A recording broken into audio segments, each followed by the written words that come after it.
बिस्मिल्लाहिर्रहमानिर्रहीम। अस्सलाम वालेकुम। कुकिंग टिप्स विद सोबिया में वेलकम। आज हम बनाएंगे पोर्ट कलेजी। ये बहुत ही सस्ती डिश है और बहुत लजीज बनती है। पैन में हमने कुकिंग ऑयल ले लेना है। इसमें हम शामिल करेंगे 2 लहसुन के जवे बारीक चॉप किए हुए, थोड़ा सा अदरक बारीक चॉप किया हुआ, 3 से 4 टमाटर हमने बारीक काट लिए हैं। मसालों में शामिल करेंगे 1 टेबलस्पून नमक, 1 टेबलस्पून चिली फ्लेक्स, 1 टीस्पून हल्दी, 1 टीस्पून काली मिर्च, 1 टेबलस्पून गरम मसाला, 1 टेबलस्पून ज़ीरा।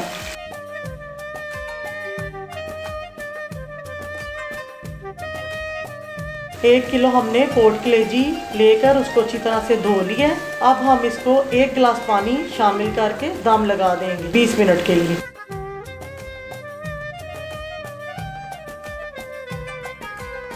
इनको हम अच्छी तरह से भून लेंगे।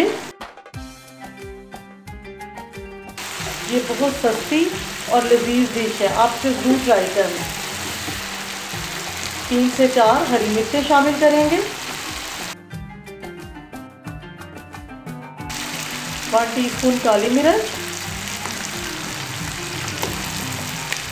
1/2 टेबलस्पून गरम मसाला और थोड़ा सा धनिया। अब हम इसको दम लगा देंगे 1 मिनट के लिए। अगर आपको मेरी ये लजीज रेसिपी अच्छी लगी तो इसे जरूर ट्राई करना, मेरी वीडियो को लाइक करना, मेरे चैनल को सब्सक्राइब करना और मुझे दुआओं में याद रखना। ओके, अल्लाह हाफिज, खुश रहें।